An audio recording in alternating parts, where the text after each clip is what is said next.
to open the next session. We have 4 presentations, and I would like to give the floor to Mariana Mitterska. Yes, sorry. Mariana Mitterska, the floor is yours. Thank you very much. But I prefer to speak in Bulgarian.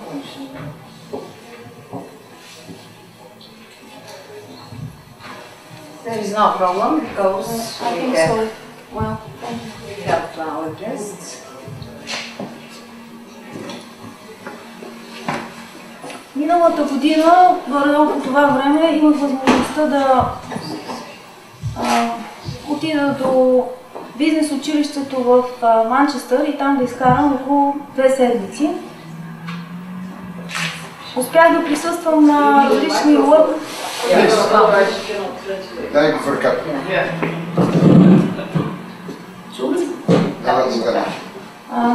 workshoпове и едновременно с това успях да пусна и анкети на докторанти, вече защитили докторска степен, както и хабилитирани лица в същото бизнес училище.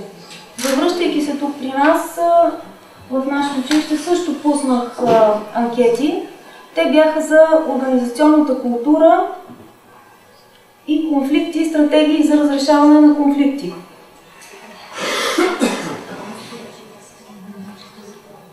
Реших сега да направя една съпоставка във връзка и с този международен семинар, да разбера има ли някаква разлика и не толкова да отговоря на въпроса дали една от двете култури на различните места е по-добра или по-лоша, а по-скоро кои са факторите, които изграждат тази култура. И тъй като организационната култура има някои различия и някои други фактори, които могат да бъдат измерени с психологически инструментариум, какъвто аз използвам. Един от тези фактори са конфликтите и стратегиите за разрешаване на конфликти, така че и на двете места успях да направя такава съпоставка. Съответно, различните организационни култури ги измервам като култура на подкрепата, която е концентрирана към човешките взаимоотношения и подкрепа вътре в колектива, култура на целите, която е по-скоро към решаване на определени задачи, култура на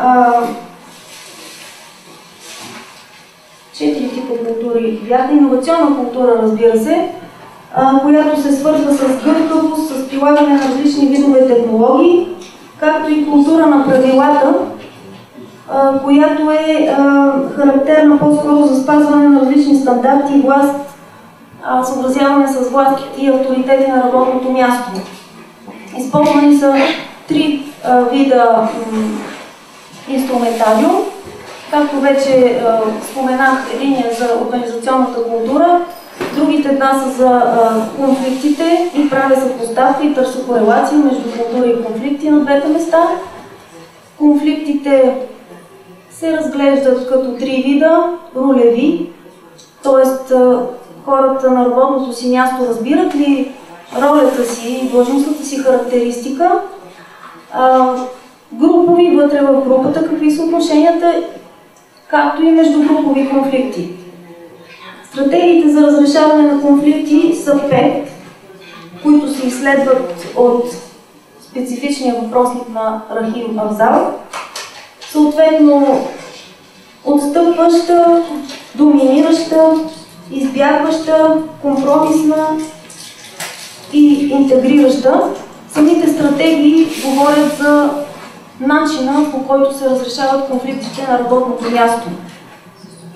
Освен това, са направени и направени дисперсионен анализ, т.е. търсят се различията при различни демографски показатели като пол, възраст, образование, ниво в иерархията, място, населено място, научен статус.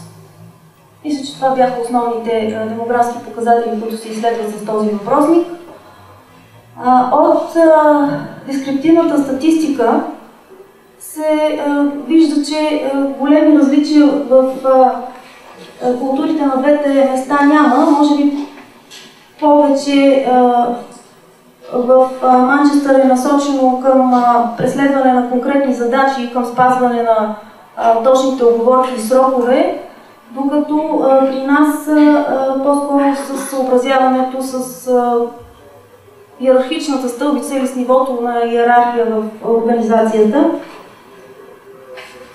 Но и на двете места се излезе от дисперсионния анализ, че има значение националното влияние или върху организационната култура. Да, общо пропуснах да спомена, че са събрани общо 73 анкети, почти по равен брой от двете места. И проверката на хипотезите извършвам именно чрез дескриптивна статистика и дисперсионен анализ. След различните видове съпоставки се оказа в крайна сметка, че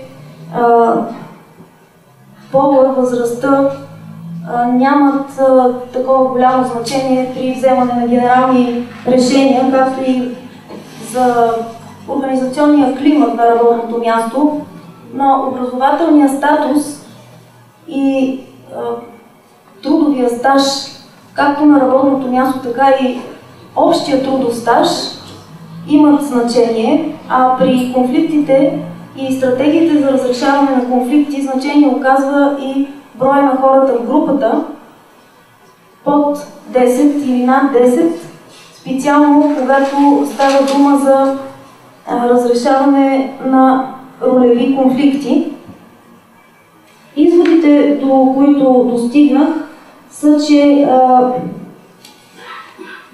няма особени различия в културите на двете места. Фокусът е насочен към ключови ценности като конкурентоспособност, производителност, търси се ефективност на работното място, изпълняват се задачите според конкретните указания и се намира разрешение на конфликтите, особено на тези, които нарекат вече ролеви.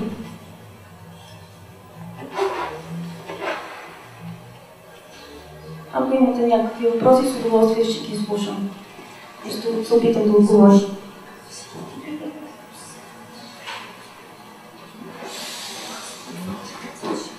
Thanks a lot for the presentation. Are there any questions? Yeah. So if you allow me, from the methodological point of view, it's very good to use statistics, but it's a qualitative measure for quantitative things, so making these conclusions is somewhat quite ambiguous in the general sense. So have you made any screening comparison with real people situations? I mean that you have some data as an input and your conclusions you have tried to validate with these situations after the analysis. So in order to make some comparison, because working with social system is difficult to be measured, especially with numbers. Thank you. Това е един генерален въпрос при социологическите изследвания, дали те могат да се измерят с тестова методика. Така са създадени тези тестове, те са апробирани и навън, и за български условия от наши психолози и се смятат, че те работят отлично и в български условия, и психометрично отговарят на всички изисквания. Може по количествен начин да се достигне до определени изводи, т.е. цифрите говорят за нагласи, за настроения и така нататък.